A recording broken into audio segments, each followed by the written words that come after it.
Live. Ladies and gentlemen, welcome to the final regular season edition of the Bulluminati Podcast, proudly presented by Irish 31. What a long, strange trip it has truly been this year, from getting absolutely demolished to open the year to getting absolutely demolished by Tulane last week and everything in between. It's been a roller coaster of events, and I think that's probably putting it lightly. Seth, how are you holding up? I'm good until my dog just went nuts. The dog's pissed off. He knows it's rivalry week. Yeah, it's going well. I hope to end the season here on a high note. First dog interruption of the year, so we almost made it. Nearly made it the whole year without a dog interruption, but you know what? He had to get it in here before the end. So yeah, absolutely. And for the people who are not heading to a veto on Friday, Irish 31 Hyde Park will be having the Bulls bonus watch party with Danielle and Magic 94.9 at the Hyde Park location where we had our wonderful watch party back in October. That was a raging success. Super excited about the turnout there, and go support if you guys can't make it out. I know there's an Irish 31 in the Oviedo area, so you know after win or lose we booze, right? So it doesn't really matter. So enjoy yourselves, drink responsibly. Kickoffs at 3:30, so it'll start around 2:30 with the folks over there at Irish 31. And again, I truly can't thank Melissa, Jay, everybody over at Irish 31 for sponsoring this podcast this year. We'll have one more season wrap up podcast, but heading down the road, we'll be looking for new adventures, new sponsorships. I know they're interested in coming back for next football season, so at least we didn't screw it up too badly this year, huh, Seth? That's right. There's still a game left, but I think we're nearly there. Mission accomplished. Yeah. I have a banner somewhere. So somewhere there's a banner with a giant mission accomplished sign. Let's kind of get into the big news of the day. USF women's basketball is now 18th in the AP Women's Top 25 after knocking off then number 9 Oregon Ducks for third place in the inaugural battle for Atlantis. I want to get a shout out to them. Their only 2 losses this year against UConn by 7, which is the fewest they've lost. I mean, again, fewest they've lost to UConn by ever. Single digits. They were competitive for all 4 quarters. The tie going into the fourth quarter. Yep. And then losing to Tennessee in the fourth quarter. So two top, I think 15 teams. I think Tennessee's now 11th. So, I mean, some quality losses. You like that for your net. And, hopefully UConn rights the ship because they got absolutely slapped by South Carolina in the title game of the Battle for Atlantis. But a great event. Good job by Jose and the crew having everybody ready. But I wanted to get a quick plug in for them before we kick off this rivalry week. And we talked about it in Slack today. This is just not a fun rivalry anymore. Like it's toxic. It's like a toxic friend or relationship that you just, for some stupid ass reason, you keep coming back to and expecting different results. Seth, you've been in it for what, 3 years now? Do you feel the toxicity just permeate through kind of everything? I mean, it happened today with a innocuous press conference question. Yeah. I think like on social media, it really is more toxic than in, real life. I don't really see much. I know a bunch of UCF people. This is not like they're not crazy frothing in the mouth on Twitter. It's kind of a different story. There's there's people that'll basically judge your whole character based on if you went to USF or UCF. It's very strange. Oh, he's okay. He's okay for USF guy. It's like, well, I mean, Well, come on, get real, be a human. But yeah, on Twitter it's crazy. In real life, not so much. I think some have described it as being too online of a rivalry at times. I think that is accurate. I think people are way too over the top online, but that's how it is with a lot of things nowadays. So That's why we have you around, Seth, to be the calming and even keeled fella throughout the thunderstorm. yeah, and I think like the other part of the rivalry that makes it, there is a part that does make it nasty. I think it's not like both have been really good at the same time. Typically, there's been times, and then those have been great games, and I think there's a respect level there. But when a lot of times they're kind of in different directions, and then now all the conference stuff is just making it even nastier. But that is all on Twitter and on social media. Um, I haven't gone to a game. I have been to one UCF game actually. A guy I know played at Furman, so I was on the sideline when Furman beat UCF. So I was on the Oh, how about that? I was on the Furman sideline. So that was tough. A tough look for UCF. I have a brother that went. My brother went to UCF for film schools, but he doesn't really care about sports. So, but yeah, tough look for the old Golden Knights that day, losing to the Paladins. But yeah, I don't know. I think a lot of it is online and just a lot of the crazies talking back and forth. But like the stuff today was so stupid. And it was such an innocuous question that got turned into something crazy. It's like, relax. Come on. So yeah, it's been interesting. Let's kind of jump into it. 3:30 Friday, Black Friday, ESPN, Roy Philpott, Kelly Stauffer, and Lauren Sisler on the sideline.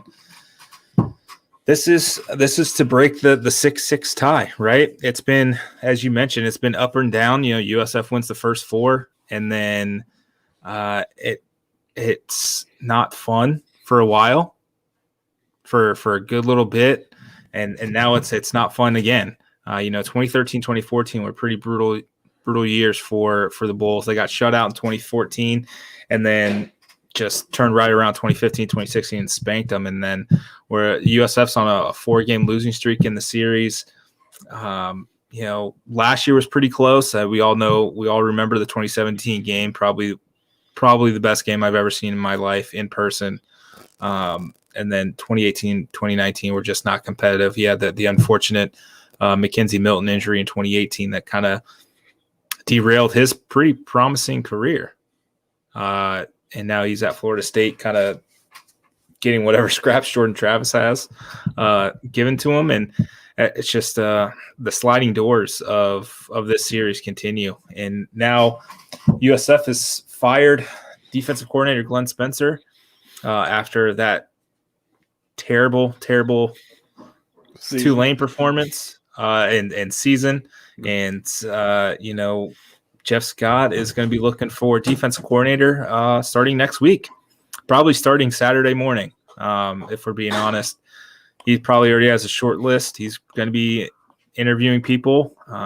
He said, some people may be, in the NFL right now, and that season goes to January. So he's not really a stickler for time for recruiting purposes. I think you'll notice, Will Turner at Bulls 24/7 basically said the same thing. It's not really going to affect recruiting that much that Glenn Spencer's not here anymore. And he said as much in the press conference on Tuesday, where he's like, well, the guys we have committed doesn't really change much. So here we are. Based on the personnel that the Bulls have and returning, based on some of the recruits that are coming in, what would you like to see this USF defense be, other than multiple and aggressive and blitz and whatnot? Yeah, I mean, I think just being really sound would be a step up and a step in the right direction. I think some of the stuff they did was not particularly sound, in my opinion. There's some, they do some different stuff at the college level where they can try some different things and you do at some other levels, but and then I think some of it is personnel, but you can coach tackling and guys being in position to make plays when they're not having to reach out and dive at people's legs. Sometimes you miss a lot of tackles because guys aren't in good position and they got to dive and try to get somebody's legs instead of being in having to run, turn back to them in their gap because everybody's in gaps and we got really good gap control and all that kind of stuff. So I think that some complexity would be nice, but I thought it was interesting that Jeff Scott basically he didn't really say this, but the way I took it is it was kind of like, yeah, I messed up the hire the first time, but I didn't really know what I had. Like it seemed when he mentioned, I know what people in the conference run on offense. Now I know what kind of personnel we have, so I can go make a hire with that information in mind. Last time he really kind of had to make it blind, it seemed like, and he kind of to me didn't admit, but it seemed like kind of in some ways admitted that he made a wrong hire there. And obviously firing the guy in year 2 is kind of an omission of that as well. But I think, just being more sound all the way around.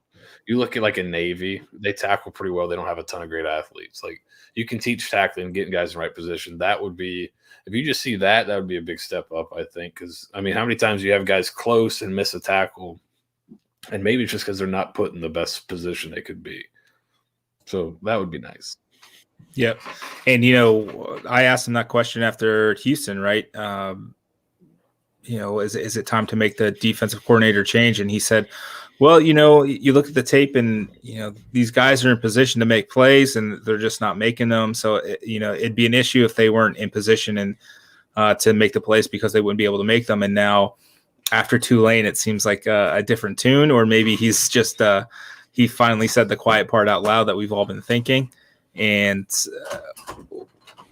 it's kind of at the point where at that juncture, after just getting completely embarrassed by a Tulane team who hadn't, totaled 400 yards since week 1, or at least multiple times since week 1, letting them score 30 points was a massive feat because they hadn't done that since Morgan State in week 2. Like it's just a culmination of things. And, Jeff Scott chalked it up to a bad day at the office. And man, this was a really, really bad day for the defense. And it cost Glenn Spencer his job.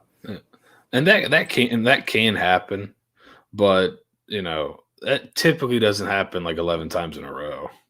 So you don't just have a bad day 11 times in a row. At that point, you kind of are what you're putting on film. You are what you are. Like the offense, I would say they had a bad day. The defense, this was not a performance that was out of character for what the defense have done this year. Now, Is that on the players? I think Jeff Scott, his actions would say it's not totally on them. They were not put in the best position. That's why he made the change, among some other reasons. But I'm excited to see what he does. It's really, based on his previous hires, you really don't know exactly which way he's going to go. So it's interesting to see which way he wants to go. Mentioning maybe some guys in the NFL, what is the pool of candidates? NFL position coaches, that kind of stuff. It will be really, really interesting to watch, and then you get all the fun of a coach search without having to look for a new head coach. So that's always fun. Yeah, that's always fun. You still have stability within the program, which is key when you're still going through a presidential search who doesn't seem like it's going to end anytime soon. And, there's always the threat of Michael Kelly leaving for Miami or Florida or another one of these big, power schools because, he's very good at what he does. And, if you were well educated, you would know Michael Kelly is probably the right choice for any of these AD jobs, but I think people will not look past the football record. So I appreciate that as well, for being able to maybe keep Michael around a bit longer than probably USF deserves, because he's been a breath of fresh air for this athletic department and this university as a whole.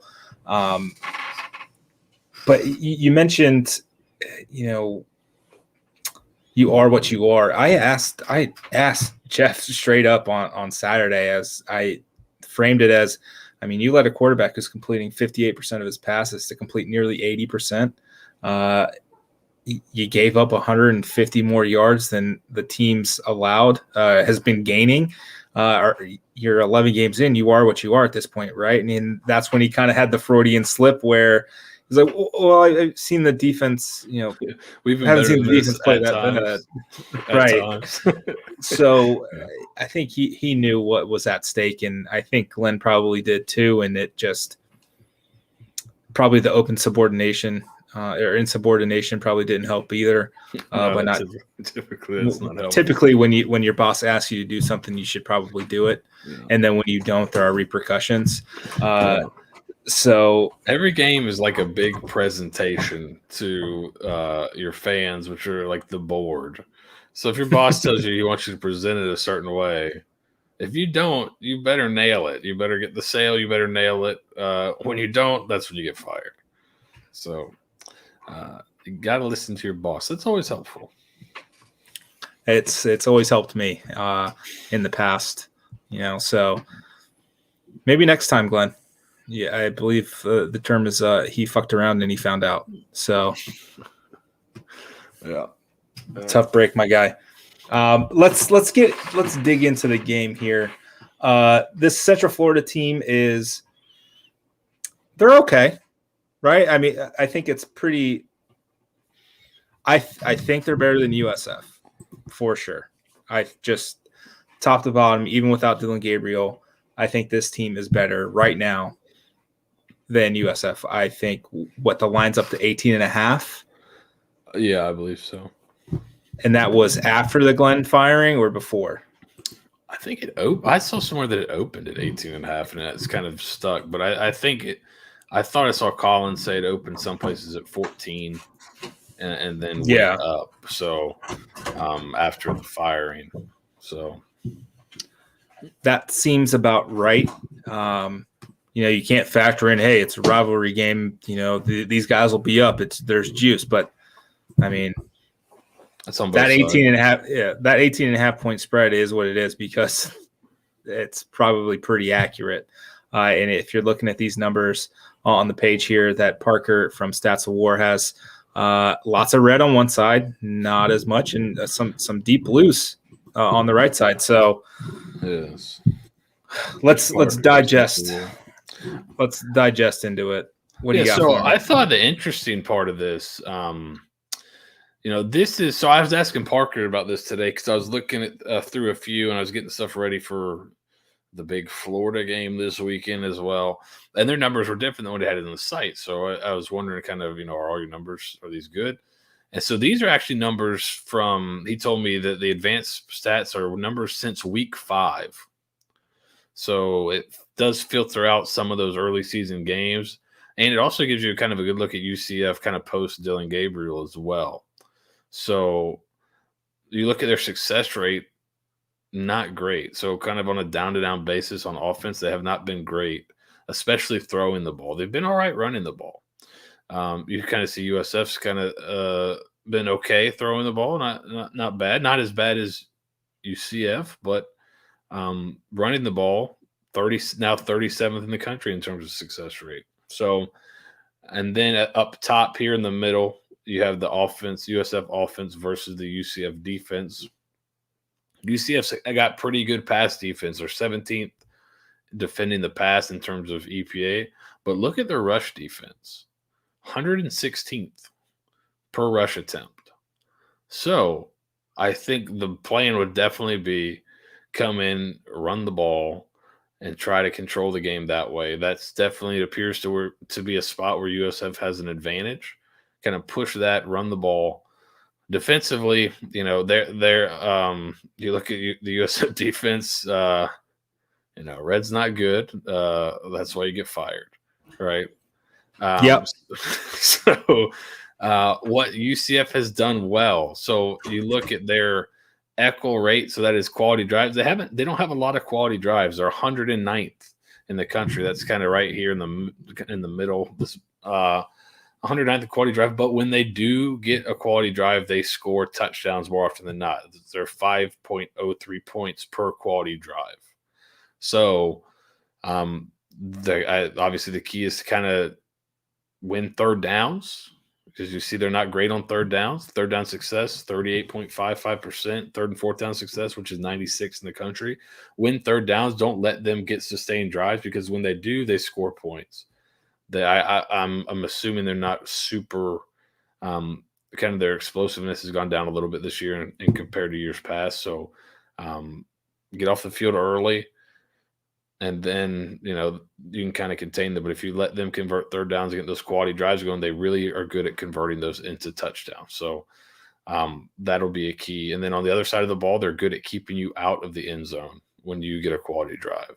So they're giving up 53% of the drives against them are quality drives, but they're only giving up 3.4 points per quality drive. So that's top 20 in the country. So we talk about it every week, but when the USF offense gets down there, touchdowns, not field goals. If you get a field goal in the red zone, that's a loss.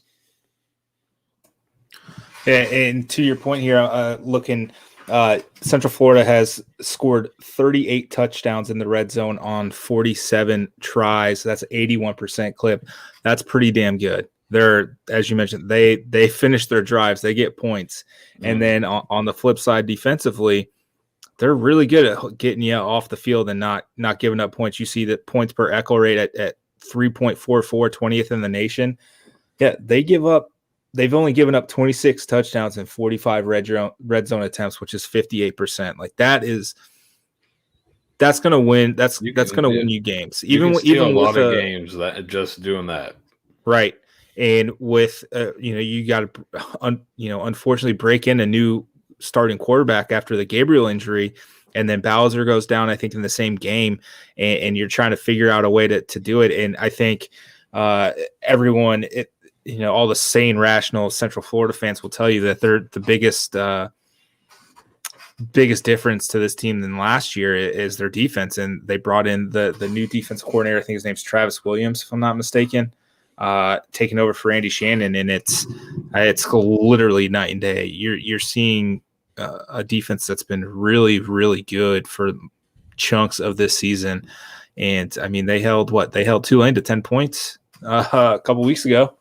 I mean, that's they've had to rely on, like you said, they've kind of relied on their defense since that tournament, and they've been able, for the most part, I think the only game that they were just totally outclassed in this year defensively since that injury seems to be, I haven't been following them closely, that Cincinnati game where Cincinnati just came out and absolutely wrecked them.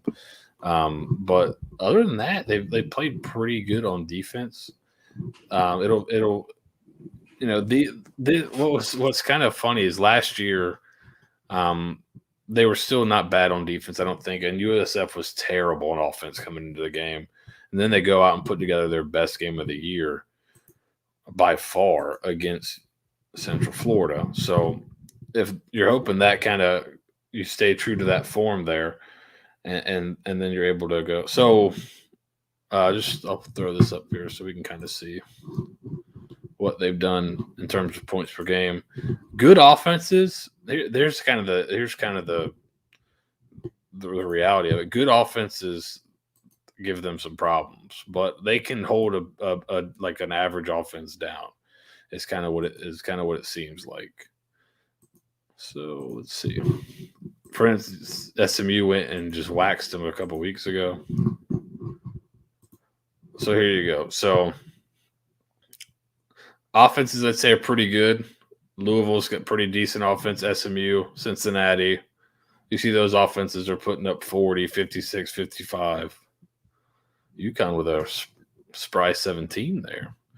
But offenses that are kind of, lesser. Memphis with they had a backup quarterback, but 7, Temple 7, Tulane 10, East Carolina 16. So I think they're pretty good defense, probably not a great defense, but against they can hold those average offenses way down. The good offenses give them a lot of problems. So you just got to hope USF comes out and plays one of their big games of the year, and if they do, they could probably put up some points. But if they play like they did last week, probably not. Yeah, and that's going to be the issue. Now we're trying to figure out what offense which offense the USF is going to show up. Is it going to be, the one that was able to move the ball late against BYU? Was it the one that, kind of put a scare into Cincinnati in the second half? Is it the Houston offense, or does it roll over because it's a short week and you're reeling from just getting absolutely thrashed, and now your defensive coordinator has been fired, and now you're just kind of turning one loss into two, and it's going to be really interesting to see how Timmy McClain responds, because I think it's fair to say he didn't respond well after throwing that interception in the second on the Bulls' second drive.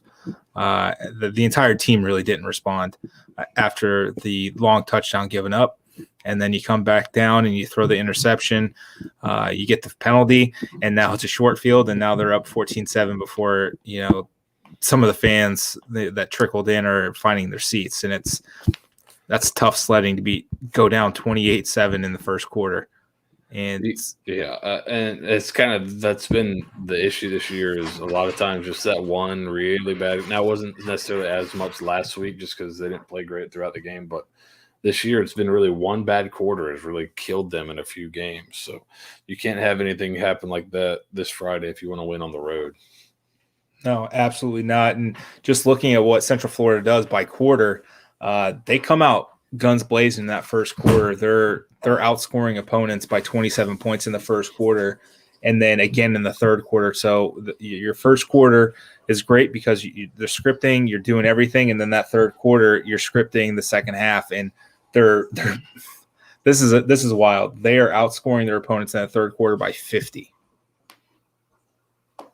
So they make some great halftime adjustments. Jeff Scott said today, with Daniel DePrado and Nerdy Sims now calling the plays on defense, there's going to be a feeling out process on both sides to figure out, okay, we know what Glenn Spencer's tendency was on these certain situations. What are these guys' tendencies going to be? And now we have to figure that out. Maybe a little bit of cat and mouse in the first half, and then in the second half, you're going to see how Central Florida actually responds, how USF actually responds to what each side does. So it's going to be an interesting battle of the minds, so to speak, especially on the for USF, they've never called plays. Yeah, that'll be interesting. I think DePrado's the special teams coordinator as well, so he's got to be on the field. I'm not sure, and we talked about, we're not sure, and that'll be something we find out is Sims going to be up in the booth, or is he going to be on the field? I'm not sure where he is during the games normally, but it'll be interesting. It'll be a different process, I'd imagine, in terms of play calling, because I don't know. I know Glenn Spencer was on the sideline, so I'm not sure if he was part of signaling the play in or not, or kind of how they got the play in, but that'll have to be a process they kind of work through this week. So it'll be different. But I think, like Jeff Scott said, there's no tendencies really to kind of go off of. Houston, if you go back to the Houston game, for example, Houston had a pretty good idea of what USF was running on 1st and 10 because they caught him in the same look 3 or 4 times with perfect play calls. And that's because they knew exactly what they were going to run in this situation. So you do not want – and that's something you got to do self-scouting, and you've got to know if you've got those tendencies because good teams will take advantage. So it really does give you a leg up. It's tougher. When I was playing, we'd have 7-on-7, and sometimes you play a 7-on-7 against a bad team. And it was almost worse playing it. It was almost tougher to play against a bad team because a lot of times they didn't know where they were supposed to go. So you're kind of watching, okay, it's cover 2, and then this guy doesn't know where he's supposed to go, and he's kind of running all over the place, and he kind of is not where you're expecting him to be based on what everybody else is doing. So so just that little bit of doubt can really creep into your mind. So it's kind of the same thing in terms of calling plays. If you don't know what the other guy's going to do, and you think he's going to do this, and then he comes out to something totally different, it's going to take a while to adjust. Yeah, I'll say this in the game notes for USF. They have updated the coaching staff where it shows Daniel DePrado and Ernie Sims as interim defensive coordinators. Both of them still have the field kind of designation. The only person in the box is George Barlow, who's the corners coach. So that's something to kind of keep an eye on, and maybe we'll get some clarity in in the next couple of days as we prepare for Friday. But what I want to make sure I phrase this properly. Like, what chance? I guess the only way to do it is, what chance does USF have at stopping Isaiah Bowser and this running attack, who they haven't been able to stop really anyone, and now you're throwing in, a 6'1", 225, just absolute bruiser of a running back, where form tackling, team tackling is necessary against big backs, and that has not been the Bulls' strong suit for 11 games so far. Well, I think you can do stuff up front, and Scott mentioned that. He said there's, a lot of the changes are going to be, what's interesting, he said really you can't change everything down to down. Like, kind of you somewhat do what you do, but in terms of situationally, you can change up, like third downs, red zone, goal line, inside the 5, that kind of stuff. You can make changes there. And he mentioned like changes with like the front. So to stop a run game, I'm sure Malzahn's got some zone stuff. He's got some gap stuff because he used to be, at his heart, he's a wing T coach, and he's changed kind of to fit the modern game more. But move up front. You can try some different run. Like, there's stunts you can do just that are run stunts that kind of help you slow down the run game. Play more tight, play more man coverage, put more people in the box. Maybe you have to take some of those kind of chances and hope that your guys can hold up on the outside. I think that's something that Jeff Scott wanted to see last week, was a little more man coverage, a little more pressure on the quarterback, a little more aggressiveness up front. Did not get it, and we all know what happened. So I'd be interested. I think you may see some of that. Load the box, make the quarterback beat you, because, again, I think if you have to pick your poison, you'd probably pick making the quarterback beat you, right? I guess. Right? I mean, if you look at the numbers, the success, just kind of looking at the numbers, they're a better rushing team than they are a passing team. So, if you're kind of play a little tighter coverage, maybe you can take away some of their screen game, because Malzahn teams are usually really good in the screen game. So you take some of that stuff away, make them throw the ball downfield and have to connect vertically. He typically has not had the most complex passing game. A lot of it's play action based. So if you got guys playing the run and they're not part of the passing, it's not part of coverage as much, maybe you still have to win those matchups, which I think is a tall ask for those corners, but it would give you a chance to stop the run and make the quarterback complete throws to beat you. I think at least it makes it a little bit tougher on them. If you say so. I mean, it opens you up. We saw the Florida game. It opens you up to shots over the top too. But, it's kind of a pick your poison. But you can get by just doing some different run stunts and stuff like that early in the game. And then maybe I think the key is going to be to mix things up. Don't get too stuck in kind of the same coverage over and over and the same looks over and over. Teams are too good, especially if you're going fast, and you're limiting your looks. Well, they're going to kill you if you do that. So right. Change stuff up. Don't be afraid to take some chances. I don't think there will be, because, the risk, they're 18.5-point underdogs. They win this game. That's huge momentum going to the offseason. If they don't win the game, they're 18.5-point underdogs. So take some risks, do some stuff, do some interesting things. I'm sure they'll have some wrinkling on special teams too, like a reverse or something. I think it seems like they're going to let it all hang out this week. So it could be awesome, or it could be like a train wreck. But either way, you can't take your eyes off of it. Yeah, absolutely. And we saw against Central Florida last year. There was a fake field goal, I believe, early in the game that got stopped. But they're trying things. They knew field goals weren't going to do it. It wasn't going to cut it. So they're going to do stuff. They're going to let it hang out. I fully expect Xavier Weaver, if he plays, to throw a pass. Like if there's a prop bet on Xavier Weaver pass attempts at over 0.5, I would take the over for sure if he plays. I think that's just an absolute sure bet. I would expect a double pass. I'm expecting Charlie Weiss Jr. to just let it flow. I'm expecting more sweeps. I'm expecting more counters, more speed options. Do you think until they don't work, and then he never does it again.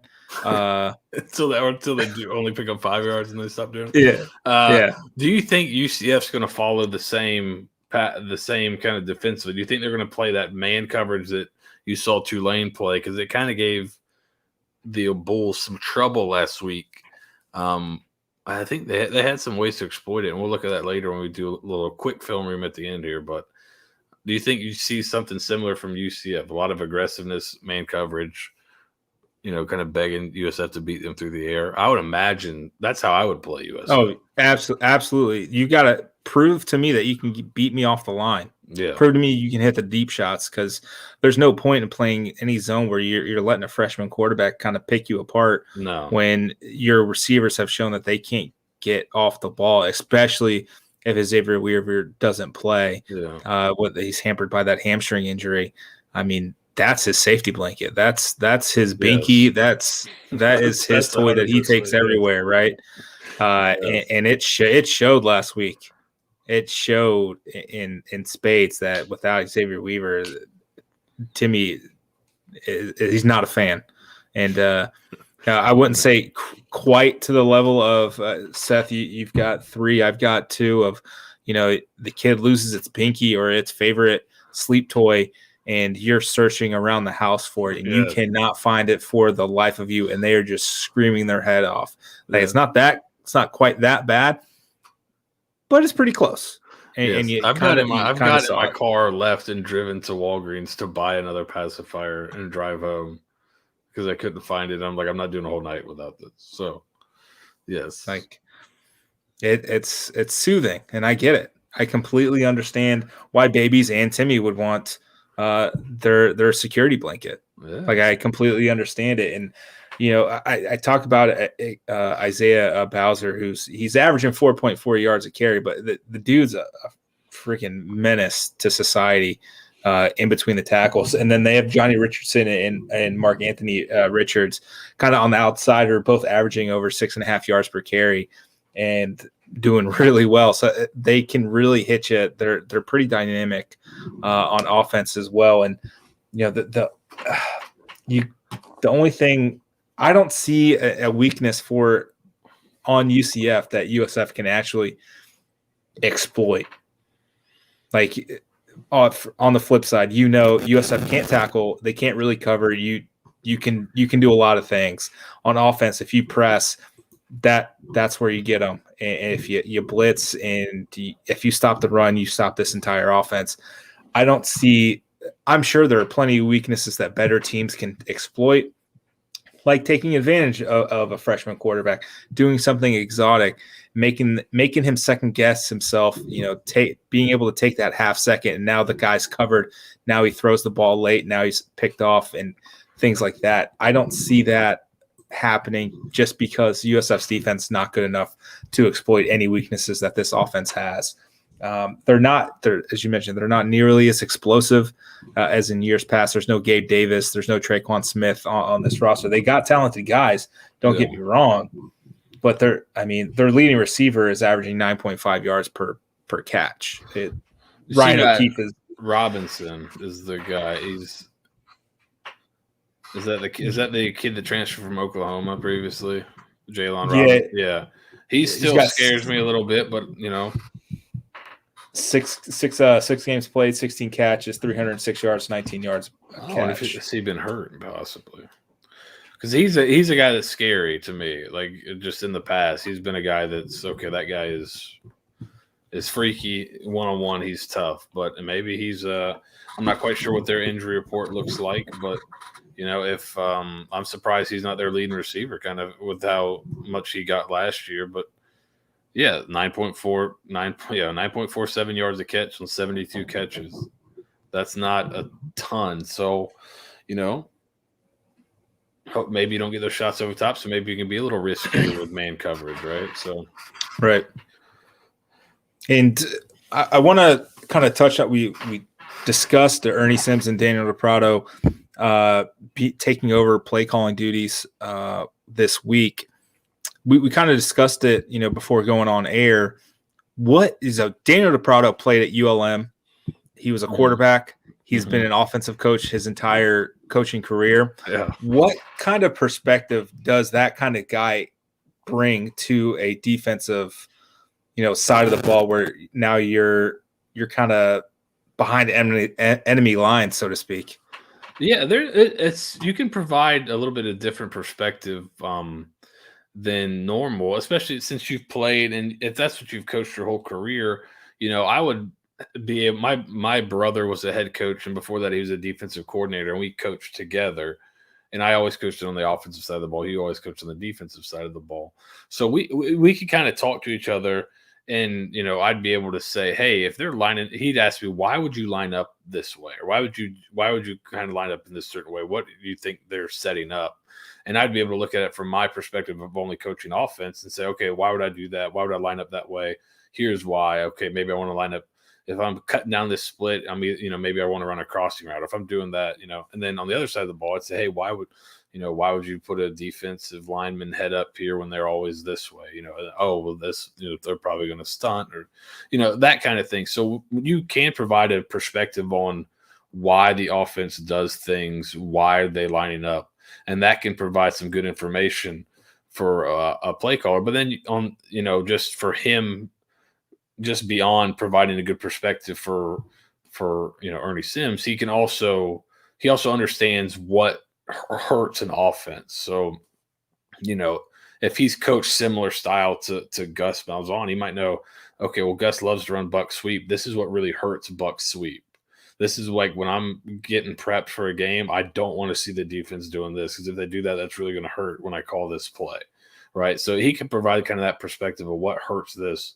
And that's kind of, you get to a point after you've coached for a long time where you can almost coach on either side, because you understand, how defenses try to attack you, and then how you try to attack a defense. And then kind of the good coaches can kind of mix those together and do a little bit of both. So I think even though he hasn't coached there, he can provide a unique perspective on what UCF wants to do. And sometimes that perspective gives you the knowledge to know, okay, well, if that's what they want to do, here's what we need to do to slow that down. Have you ever been, a co-coordinator or anything like that, where you're kind of bouncing plays off someone else? Yeah. Kind of what is that kind of dynamic like? I know Jeff Scott and Tony Elliott had a pretty good dynamic. I believe Tony Elliott called most of the plays with Jeff's heavy input. Like how does that kind of work? What's the dynamic like? Not typically, because every situation is unique, but like in your experience, what's that been like? A lot of the collaboration happens before the game, I think. I mean, there's some during the game, obviously. I was the offensive coordinator, but our head coach was an offensive guy. So we kind of did a lot of it together. I would say we were kind of co-coordinators, because he would have a lot of input on play calling and things of that nature. So some of it is collaborative during the week as you're getting the game plan together. You're doing the collaboration then. You typically, you want one guy calling it. You don't want to be like rotating plays or something. All right, you get this one, you get that one. You could technically have one guy be like the third down guy and one guy be like the open field guy, or you could kind of mix it up like that, and that would be actually kind of an interesting idea and unique way to do it. I don't know. I don't think that's how they're doing it, but it's not. It's typically play calling is a collaborative process in most places where people and part of the staff gets input. At least in the places I've been, it hasn't been a totally one guy calls the play, everybody else shut up. Some places it is like that, but most of the places I've been have been collaborative in some sense. So the co-DC title is probably a lot of, they're going to put the plan together and come up with the plan, and that'll probably involve collaboration from the rest of the staff as well. So I think it's really going to be who's going to be calling the plays, and possibly situationally maybe who's going to be calling the plays. But they're probably pretty collaborative in general. So it won't be too crazy to switch it up. But you may just be switching up who makes the final call. Fair enough. For for USF to win this game, we've talked about it ad nauseum. Third downs, fourth downs, red zone. We already hit on red zone. Central Florida's not been great on third down, and hadn't had to go for it on fourth down a ton. They're 9 of 11 on fourth down this year on offense, which is pretty surprising given the way, I think we talked about it last week, and I think we may have talked about it on the emergency pod about how aggressive teams are being nowadays, and it's kind of trickled off to the NFL as well, right? Where teams are being a lot more aggressive. You saw it in the Chargers, Steelers game on Sunday night. It didn't nearly backfired for the Chargers going for it on fourth and inches from I think their own 30. So it's interesting that they're not quite doing that. Opponents have gone for it 25 times, but they're around a 39% third down conversion on offense.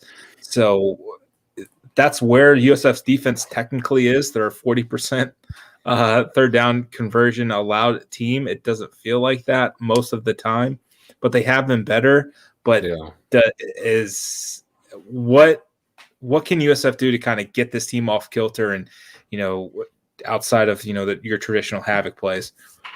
Yeah, I think what helps on third downs is winning early downs too. So you want to get them in as many third and longs as possible. So don't be afraid to bring pressure on early downs. Don't save your good stuff for third downs. Basically, if you can consistently get somebody into 3rd and 10, it's going to be hard for them to convert, and it also lessens the odds of them going for it on fourth down. Right? If you've got a 4th and 7, you're probably not going to go for it. Whereas if you have a 4th and 2, maybe I'll go for that.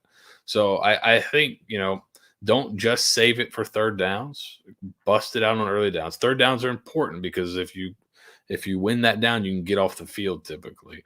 But you can kind of help yourself there by winning early downs. And you see here where USF is in early downs. They're 128th at the bottom here.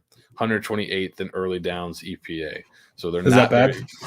There's only 130. There's I thought there was 356 no, in college basketball. I thought they were middle of the road there. Just 130. And that's UCF's a little bit below average, but about average on early downs. So you play great on defense and limit them on early downs, push them into long third downs. They're not great on third down. That's where you can kind of get off the field there. On the other side, you see they're good on defense first and second down.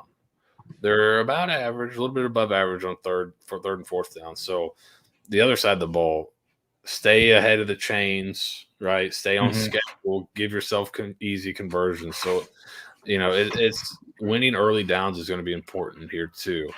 You can't live and die in third and long on either side on offense. So whoever can kind of force those third and longs, I think will have a really good chance. And then the other one is, kind of the explosive play margin. Whoever wins that margin, explosive plays will go a long way towards winning the game. And then, like you mentioned, red zones and turnovers. I mean, if you force a couple turnovers, you get yourself some short fields. We've seen USF's offense take advantage of that in the past and kind of make some of these games a little tighter than the opponent anticipated. So all that kind of formula, the same formula you followed against Houston and Cincinnati, that's kind of the formula you're going to have to, and just be a little bit better on defense. And that's what you're kind of hoping to see.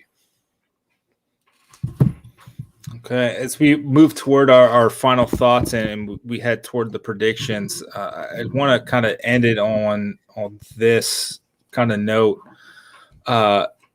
Be safe out there, folks. We mentioned at the top, man, this thing's pretty toxic, and I know I had some run-ins. I think it was the 2017 game,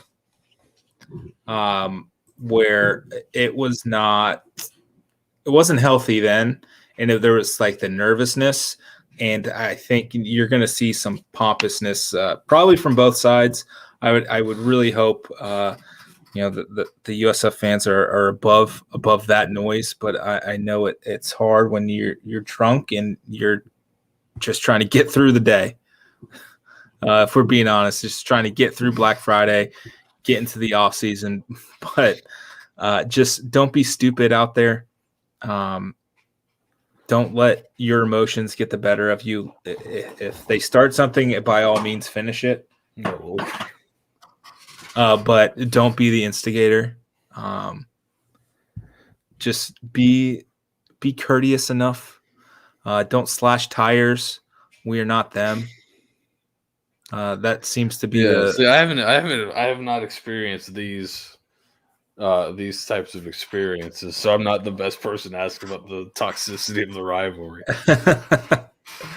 Yeah, it's just real toxic. I'm not a fan of where this is heading, and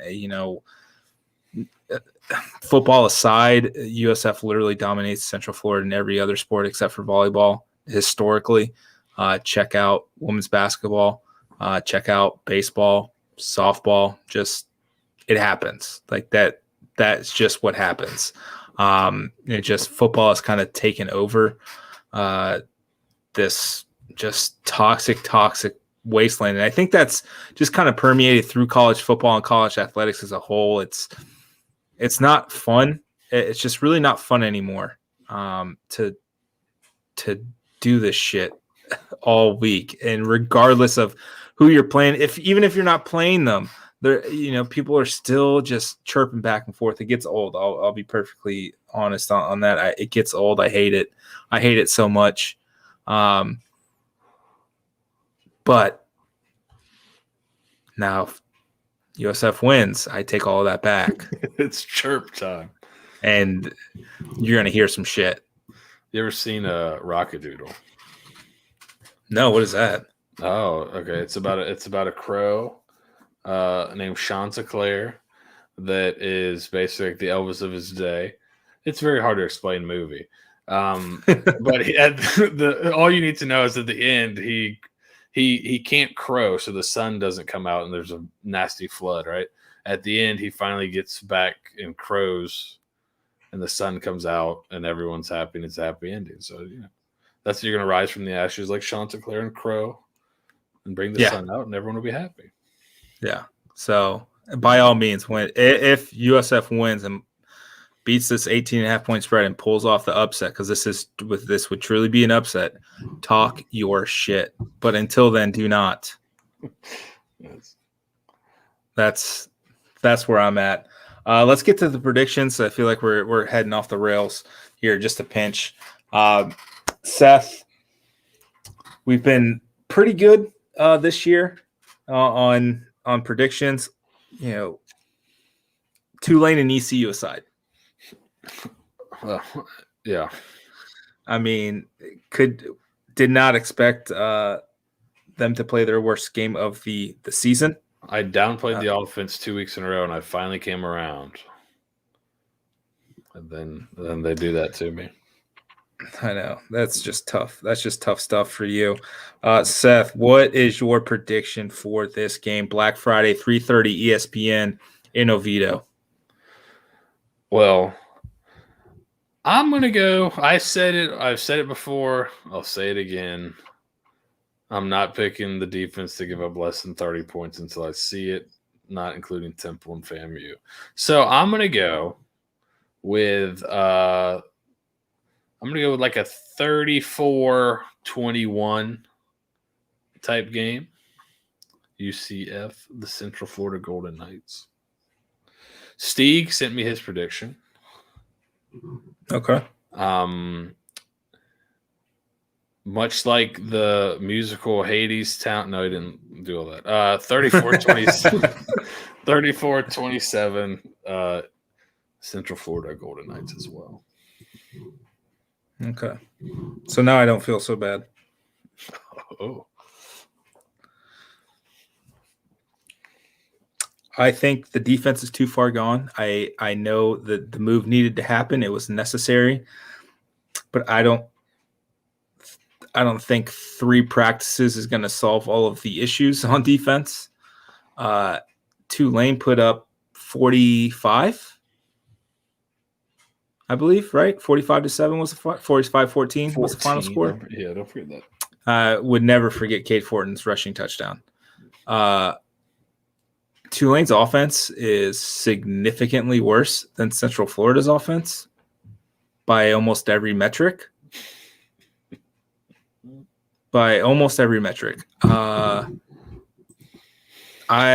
Central Florida will win 48-31. Okay. Sounds like a cover. It does sound like a cover.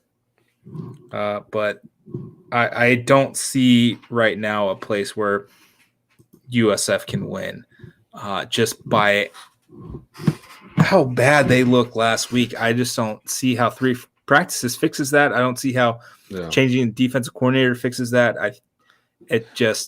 It's too far gone. You are who you are. Changing the voice may help, but it's not going to help enough to overcome the glaring weakness of this team, and that is tackling, defense, coverage, all the things you need to be good at on defense. They are not. Yeah, we even talked about that in the post game. People were saying, I was basically saying you can fire him, but I don't know what it changes in 1 week. There will be similar problems, but maybe they take a page out of Don Brown's book and solve all their problems with aggression and just play balls to the wall, blitz a ton, play a lot of man coverage, and maybe the aggressiveness pays off in turnovers and some big plays. You could get burned, but that would be a change. That would be something they could change in 3 days. It's just, hey, we're gonna play more man coverage. We're gonna play more aggressively. You could get burned, but maybe you pull out a couple turnovers and kind of make this a kind of muddy, dirty game, and I think that's your chance. So I think so too. I think safe as death in the final game of the year when it doesn't really matter except for bragging rights and moral wins going into the offseason. And it's not Be really aggressive, an audition. blitz. It's not really an audition for either of these guys, I don't think, to become the defensive coordinator. So it's not like I gotta call the perfect game so I can get the job next. I don't think it's gonna happen. So I think it's really, hey man, let's go out on our sword at least. Let's be aggressive. Yeah, let's put a feather in our cap that we've called a play before and go from there. That's a great resume builder. You can just add that to your LinkedIn profile and your AFCA right. profile and go from there. But blitz everybody. Give me an engage 11. See what happens. Now we're talking. Give me something semi-exotic.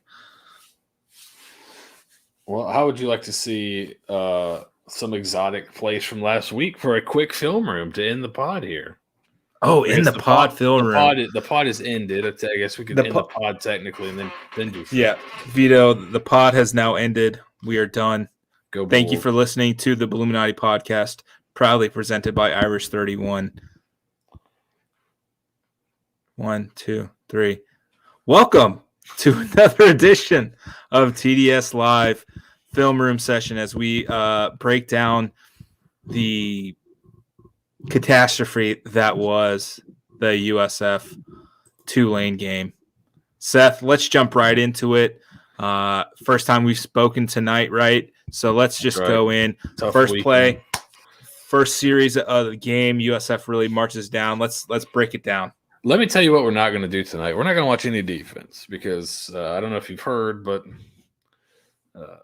we don't need to watch that defense anymore. So we're going to just watch all offense. We're going to start with some stuff from the first drive, and then some missed opportunities, and then end with a nice little put a nice little bow on it. So first drive here, bring pressure. You got a little RPO called, kind of a double slant look. They run something later. So how you typically want to read this is inside out. If you get the inside guy first, take it. If this guy drives on it like crazy, then it should open up a whole outside. Here, you get the inside. They bring pressure. That's the right read there by McLean. Puts it on him. Not a huge gainer like it was against Cincinnati, but gets you into a first down or a third and manageable, I believe. Yeah, third and super short here. Next play. 1, 2, 3, 4 guys to a side, and technically he's to that side too, so you really get this overloaded. I thought this was something they could have come back to and done some stuff out here because they don't even get lined up. So either you make them line up 4 guys out here, which you don't, or you start, and if they do, you start running some stuff this way, especially against man coverage, you might be able to pop one with all that field, but they didn't really come back to this too much. But here you go, just a little quarterback pulling the ball there. Nice run, 3rd down, easy conversion. Another 3rd down later in the drive. You had a throwaway and then a short gainer here. This is the stuff that worked, but this is also stuff you could do. You know, what I would like to see them do a little bit more is you could put a tight end here, a receiver here, and another receiver here where he is, and get the same look. But now I'm throwing this to Jimmy Horn coming across here. No offense to Mitch Brinkman. I'd rather get the ball in Jimmy Horn's hands or Marion Dollison's hands. That kind of creativity is not something they do bunch. Like, they'll do bunch like that. But, you know, maybe when bringing this guy, hiding him back across, I get it into Jimmy Horn's hands right here instead of Brinkman. But a great call early for a 3rd down conversion. This was a pretty good play for them throughout the night. Picked up a couple key 1st downs with it. Then the very next play, or rather you get a little rush for 2 yards. Then here, the misdirection of it, right? Make it look like we're going to run here, outside zone here, right? That's what it looks like. Start to come feel for it. Just kidding. We're running speed option there. Pitch man, thank you very much. And then a great run in the open field by Joyner. Well designed. I don't think they came back to that look, a single time. Could have been an interesting wrinkle off the outside zone all night. They come back to a speed option later, but I think it's a little different look. Next drive, Tulane goes down and scores very quickly. Next drive, you get a little jet sweep, a little motion, right? That's tough. What they did a little bit off the motion is blitz the backside. You could also throw screens and stuff off of it backside. That could have been a wrinkle. I don't think they really got to that. But here, you got a blocker here, you got a blocker there, and now it's just a race. And there you go. It's 8 yards on 1st down. Don't get tired of picking up 8 yards. Make them defend that. And then, you know what starts to happen? You get this, and then you get one of those where this guy comes wide open. So I think that could have been part of a plan. Maybe that's part of the plan you'll see this week. But build off this stuff. Keep doing it. Build off of it. I felt like they got away from some stuff. And then this. So they're on the sideline. They talked to Jimmy Horn. This is the 1st and 10 here. Let's let it run through. On the sideline, I saw Jeff Scott talking to Jimmy Horn afterwards. And then Jeff Scott mentioned after the game that sometimes receivers ran the wrong route. So I wonder if there's supposed to be something else here. Possibly he's crossing. Maybe he's coming, behind it there. Or he's got a deep post. I don't know. It's hard to tell. But the way they've got this set up is not great for the quarterback.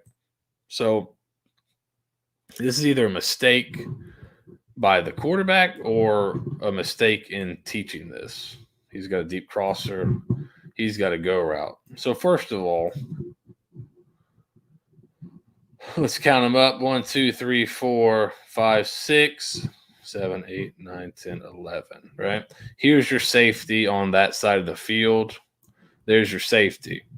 If I have a deep crossing route coming over here, I don't like to have the quarterback scanning from the crossing route side, right, with it, like coming across the field. I'd rather him let the crossing route come into his vision personally. I'd rather start here and then come back, bring my vision back this way to find the crossing route. Why would I rather do that? Because if I look here and I see this is the safety just sitting there, well, I can take a shot outside on a go route. It's 1st and 10. It's one-on-one coverage. Why not take that shot right there? There's no safety help because your safety's sitting right here. But I don't see the safety sitting right there because I'm looking on this side the whole time. So I'm not sure. And you'll see this is a really good throw if the safety's not there. But why do you never know the safety's there? Because the whole time your eyes are here. So either that's on him not seeing that pre-snap. Because if this safety's here, I can take that shot outside. There's nobody left. It's one-on-one throw. Right here, I never even look over here to see the safety. The ball's thrown. He might see him now and be like, actually, he probably doesn't. He's throwing to this hole, which if you watch, if I could green screen this safety out, it's a perfect throw. This is going to hit him right here in stride, but my eyes don't start here and come back. I'm trying to scan across with this, and I don't see him at all. So I'm not sure where the fault would lie there, but that's just the kind of a simple thing you could do right there and probably get yourself into that go route.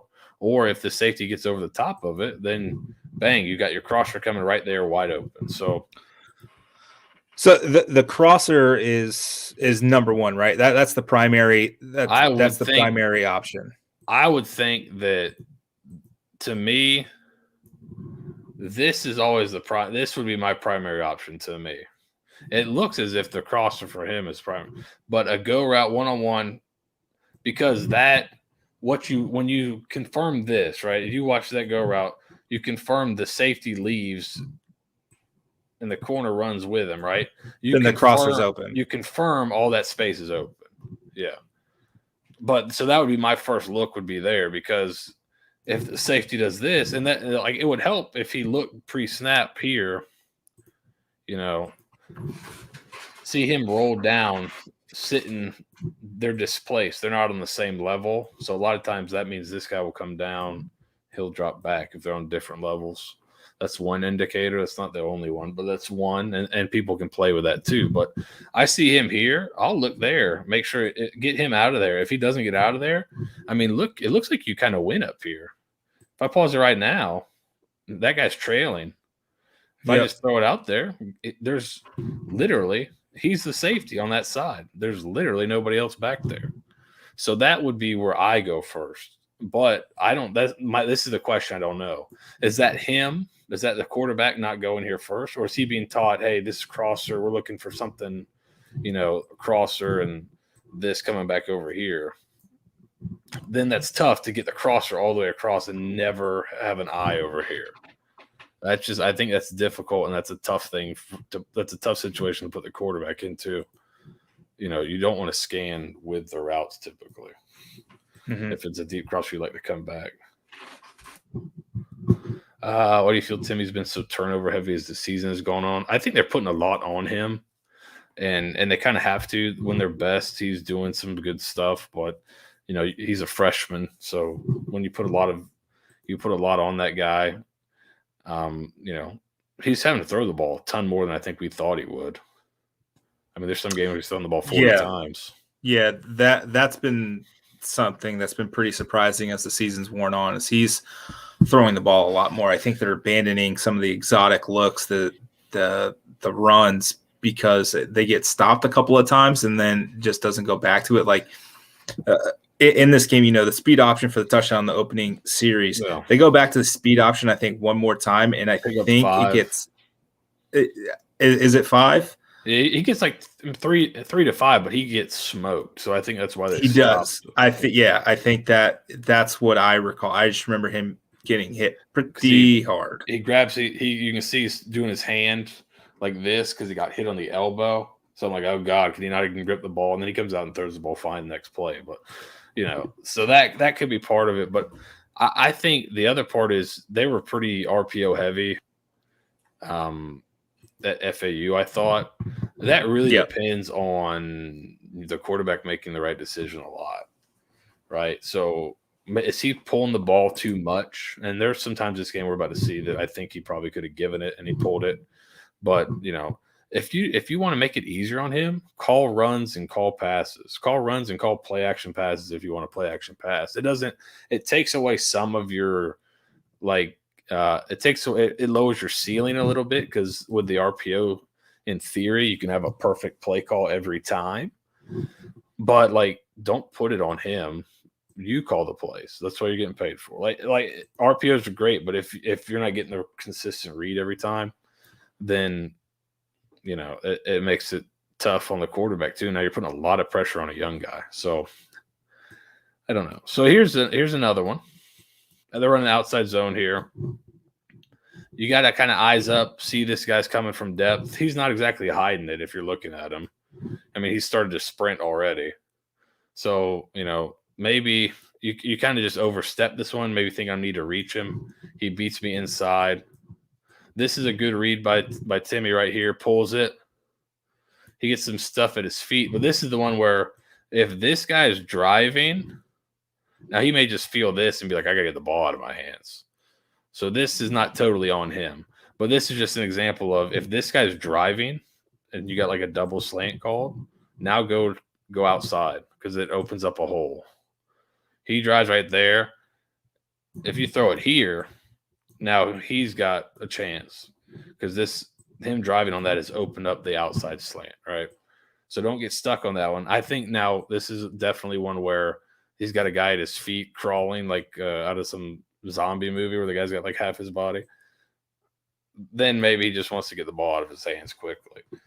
But if you go inside out, you got a chance to hit that one there.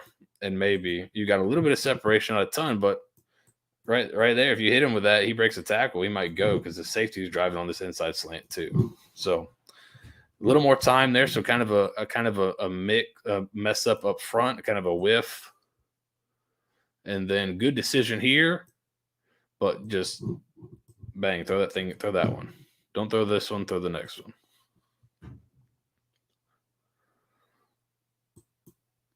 And this was just kind of a tough look. He ends up coming late to Terry on the shallow. I think they were hoping they would get man here, and you could kind of get a rub with this release, get him across. Again, you've got spies here. We saw that last week. You got 2 spies for McLean. He gets to the right. He kind of gets to the right read. And the pocket isn't terrible right now. If he can just move a little bit, find a little time. If he just puts it on his body out here, he gets the first down. He kind of is trying to – he's kind of almost jump passing this and not really kind of sliding in the pocket there. Doesn't step up into it. Leaves it a little high, which he did a couple times. If he can just put it on his body, he catches it. That's a first down, even though it's not the perfect play call for this look. He ends up getting to the right spot, but just kind of don't get stuck.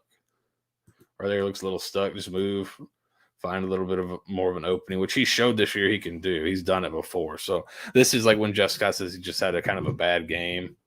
I think that is he just had a bad game because we've seen him against like Houston and Cincinnati where he's moving in the pocket, he's stepping back, he's hitting deep comebacks, and I think his biggest issue is decisiveness, getting to that next read and then delivering the ball really confidently after that.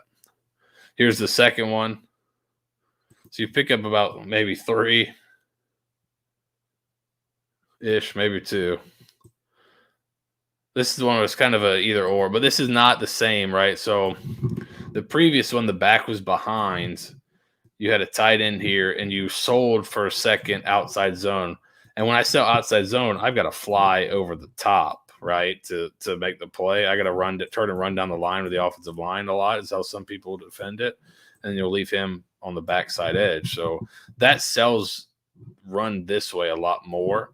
This is the way a lot of people are running it, which I call it like speed reader because you make it look like it's going to be read option for a second, which you're hoping to get some to kind of hold these guys in here. So he steps upfield, you hold him in here because he thinks he's getting this zone run there. And then instead of getting zone run, he steps up here, you leave, pin him inside, and now I'm running speed option off this guy. And he's already kind of playing for the mesh, so he's further inside, so I get the pitch, right? That's kind of the idea behind it. Hold him, get him inside so I can pitch it out to my back right here, right? So right here, he does a pretty good job, but he's retracing right now. I think this is one you probably just like pitch. Just pitch it he's kind of, because we're about even now. He's running full speed. This is going to be a tough play if this guy stays in here. And that's the thing that we've talked about before with the tough part of coaching, like different types of quarterbacks, right? A good runner, like to really simplify it for him, I tell him, hey, if you don't think he can tackle you, keep it. Right. So right here, Timmy doesn't think he can tackle him, and he's not the guy that makes the tackle. So you wouldn't say that's a bad read, right? For guys that aren't as good of runners, I would say if you don't think he can tackle the back, pitch it, right? So right here, I don't think he can tackle the back. I would pitch it. But he also can't tackle Timmy, so he keeps it. So there, it's not a bad read, but then you get this run through on the backside, and he gets popped right in the elbow. But here, I think if he pitches that and he catches that full speed right there, you got a pretty good block here. You got a pretty good block there. You're getting a piece of this guy here. He's got a chance, right? But that's tough look for the quarterback. He's usually a pretty good decision maker, and that's not a bad decision. It's just tough run. You get some run through on the backside. If they're able to cut this thing off backside, if he's able to come off here and they sell this a little more and get him to step up too, don't be in such a hurry there, then it's still a good decision, because that guy he didn't think he could tackle him. If he's blocked there, well, now you got a lane. Just didn't get that backside block. And you get 3 instead of a big play. So I think the concept here was good. The idea was good. Maybe could have sold the run in here a hair longer, because he's already he hasn't sold this inside zone really at all. He just catch it, holds the ball out, and then starts running the speed option. You'll see teams run it. These guys will really pause and hold the ball out there for a second to get this guy to really squeeze down, get them to step over, and then go. So just a little wrinkle. A little different way to do it. 3rd and 6. This is what he gives you, though. If you try to play man coverage and you don't spy him right? They want to spy him, but now they get the back out released. He's got to take the back. Goodbye. You don't got anybody up front that's going to catch him. So great job using his legs to convert 3rd down. That's what he can give you even when he's not on his game. Here's the one where, you got to see this, and this has got to be something they relay to him, right? The first jet motion we saw, they blitzed off the backside of the motion. This is a common response to jet motion. They'll blitz off the backside. So they'll blitz the direction. So the motion's going this way. They'll blitz off this backside, and then they'll slant this way to try to disrupt the motion coming across. Right? You jet, I'm gonna go out to try to disrupt that and bring the blitz off the backside. So if you have a pretty good idea the blitz is coming off the backside, this would probably be a give to me. Now, what he may not know is that he thinks he's just charging the mesh. So if I pull it, so this is where it's kind of a tough, right? This would be a tough read for him right here. They're charging the mesh. He probably thinks the guy's playing the running back, but what they did is they played him off this. After they blitzed the backside, they played him. If you give this one right here, you got the block there, block there, block there. If you give that one, you're in pretty decent shape right here. Head of steam. Unfortunately, he probably thought that he's going to blow up the running back here, so I'm going to pull it, and then he just stayed with him, which is, I think, how they were playing it a little bit. They came off the backside, but waiting for McLean to pull it. 3rd and long here. Again, this is one where he's kind of under distress. Maybe right here, maybe this, because they kind of drop a guy, again, the spy here, but you're kind of running like a mesh between these two guys and then a deep crosser. Maybe right here, this is the guy that's kind of sitting there. You'd think maybe I can just throw it here to Gregory coming across there. Then he gets the rush in his face. He's got to pull it down. Does a good job here. But you can tell he's under distress because he can't really get his feet reset. And if he's able to get his feet reset, he finds the right receiver. And you'll see later he throws this crossing route really well when he's able to kind of set his feet. But if he's able to get his feet reset, he's one right here. You put it on him, now you got to play it. And those are the kind of plays you have to make against man coverage. You know what that kind of reminded me of. He's done it a few times in this highlight package and throughout the season with the kind of not setting his feet and then kind of jumping to throw the ball. Yeah. Someone who used to do that often, and it just annoyed the crap out of me. I had a friend who was a former intern, so to speak. He basically cut film up for Skip's teams at USF, and I came in and just kind of helped him cut up film. BJ Daniels was a big jump throw guy, and he was wholly inaccurate when he was doing so. Yeah, and it just because a lot of your consistency comes from planting your foot in the ground, your torso rotation, right? All that kind of transferring your weight, and when you're up in the air, you can't really do any of that. Right. So this is when I think he just got rushed. You can tell the rush. I think he feels like I step up here, rush is coming behind him. But if he's able to just quick set his feet, like we've seen him do sometimes on the RPO, where he flips his hips real fast, bang, set your feet and just try to get something on that. Maybe you got a shot, just a little bit high there. And then here, this one's perfect by him. Perfect read, everything. Perfect read. Watch his hips, bang, flip your feet. Perfect throw. You just got to catch that. So it was like truly a bad day for really everybody. Just one of those days. Sean Atkins, typically sure-handed. We've seen him make some tough catches this year. Drops probably the easiest catch of the year for him. It would have been. Chance to make a big play. Just one of those days. But great read, good throw by Timmy there. Coming back to this, good wrinkle with the man coverage, right? If he's playing tight man coverage, well, he's going to follow me inside. Follow me in. I'll crack this guy and block him right there. Sneak the tight end out in the flat. Great design.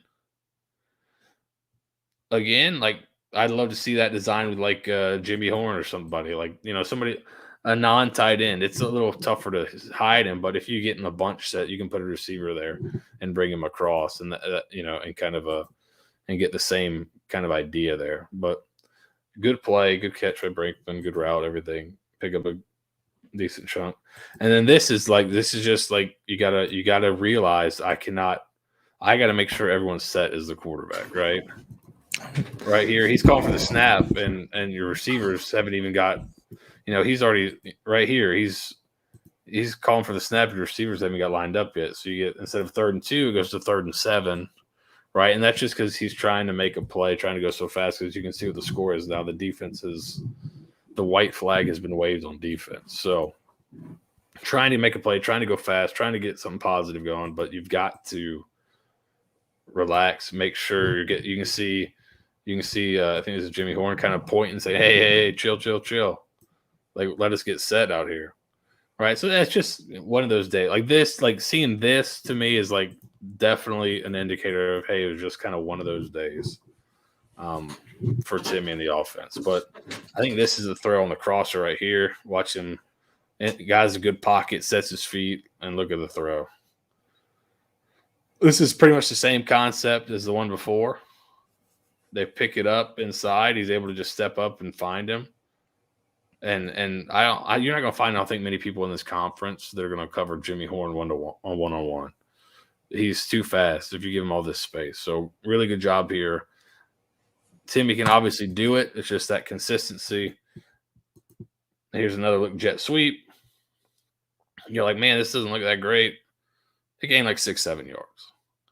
Like, if they're playing it like this, the next step is here, like I'm going to block and then leave them, fake the jet and throw it. There's just build it. Build off of it. And maybe it's like, hey, we're getting beat 28-7. Let's hold that stuff. Yeah, that could be, but could be. That was a big, those jets with the fake block and leak out. That was a big component of Willie Taggart's offense in 2015, 2016 for the Bulls. That was really, really effective. We played team. My first year coaching ever, we would run jet sweep a ton under center. We weren't great on offense. It was the first year of putting everything in, and we just kind of watched the safeties. What do the safeties do? So one game, the safeties just flew down for jet sweep because we weren't throwing the ball a ton. They would just leave the middle of the field open. We basically won the game because we hit a deep post for a touchdown just in that look, and that's all it was. Jet sweep. If the safeties are going to come fill aggressively, you've got to take advantage of it with play action. So maybe that's something like put that thing on ice for next week because the way the defense is playing, we ain't coming back. So maybe they put it on ice, but that's got to be something that's in that package that builds upon that jet sweep if you're going to use it, which I think they should. Blitz here from the corner, tries to get it on him quick, just a little high. Again, just a little bit off all day. And then this was, I think this is called a coffee house stunt, right? These guys all showed like they were blitzing. They were up on the line of scrimmage. They caught the snap here late. But if you see where they're all at now, they all were here, and they all acted like they were going to drop back to try to get these linemen to go to other assignments. So right here, the center goes to this guy. You can see Cecil coming there because this guy's doing like you ever watched The Fresh Prince of Bel-Air? Oh, always. I believe one of the handshakes he would kind of throw his head back. Oh yeah. Yeah, that's basically what all these guys are doing. They're just turning like they're going to drop back into coverage, and then they're coming forward. So you see here, he sees that guy drop, so he gets his eyes here. Just kidding, I'm blitzing. And all three of them get home. I think it's called a coffee house stunt. So all these guys started here, drop, came, drop, there, drop, do the little Fresh Prince head nod there, and they all get home. The other part of this, to me, is, okay, they dropped and then came, but they were still started all in the line of scrimmage. So let's count them. 1, 2, 3, 4, 5, 6 guys at the line of scrimmage. It would appear that you've got 6 blockers, but if you see that, you may want to call something quick. You may want to like adjust your routes here. Maybe they think we got them all blocked. We got 6 for 6. But some outlet, because right here, the middle field, there's nobody there.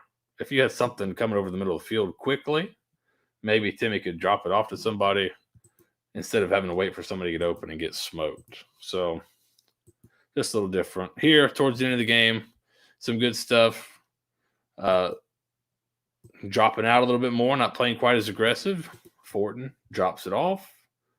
Smart move. Drop it off, pick up the first down. Great run after the catch by Brian Petit. More of him, please. Here you go, 2nd and 9. You little Fortin and a little Holden Willis here, I believe, with a nice catch. Good job on his route, and then good run after the catch.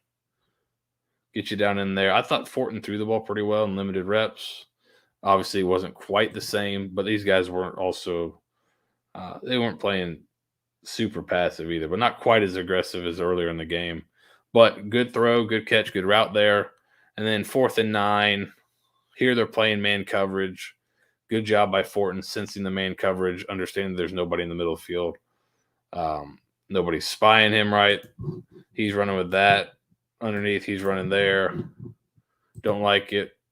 Good job. Take off. And score a touchdown with your legs, just like we all thought he would. So that's kind of all from that game. Opportunities missed. It's not anybody's best day, I think, coaching staff or players, but maybe there's some stuff. They basically said they're not holding anything back this week. So it's all going out there. If they've got any type of play action off that jet, I bet we see it.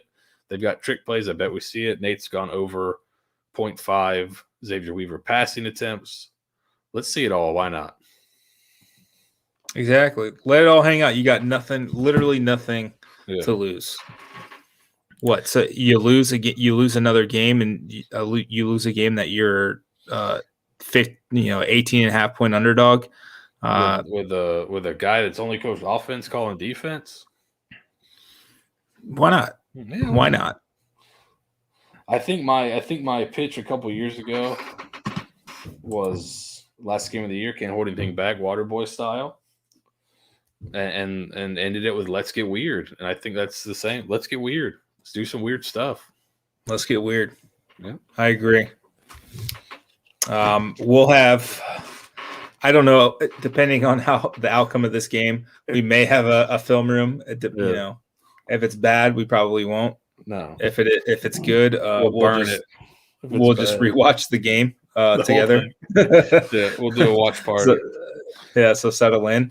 But I will. I'm gonna tell Seth now. I'd love to do a end of year kind of best and worst plays. Okay. Yep. So putting that out into the ether. You guys hold him to it. Make sure he does it. Let me know if there's something you want to see. He's got nothing else. Oh Lord! Let me know if there's something you want to see too. Yeah, absolutely. We'll take requests for the best and worst. So if there's something you'd like to see in particular, let me know. I got all the game film, I believe, still. So let me know and I'll pull it. Absolutely. Well, thank you for joining us for an extended edition of the Bulluminati Podcast and a double feature with the film room. As always, I am your host, Nathan Bond. Seth Varnadore is the smart guy behind everything that makes this thing work. Appreciate you guys tuning in, watching, listening, downloading. Just good stuff. Be sure you check out homefieldapparel.com. Black Friday's coming in 3 days. Daily Stampede. First-time users get 15% off their order. First-time users site-wide. Black Friday to Cyber Monday, 20% off site-wide, no code needed. They've got tons of schools, gift cards. They'll have you sorted for Christmas. Birthdays coming up. Hanukkah.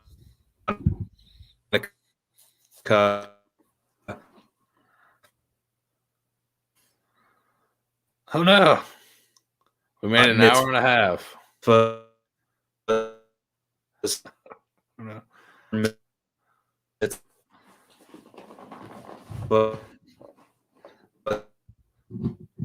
no, we've got Robo Nate.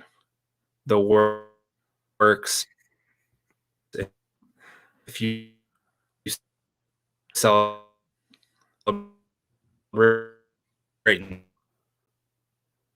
all right, Nate's gone.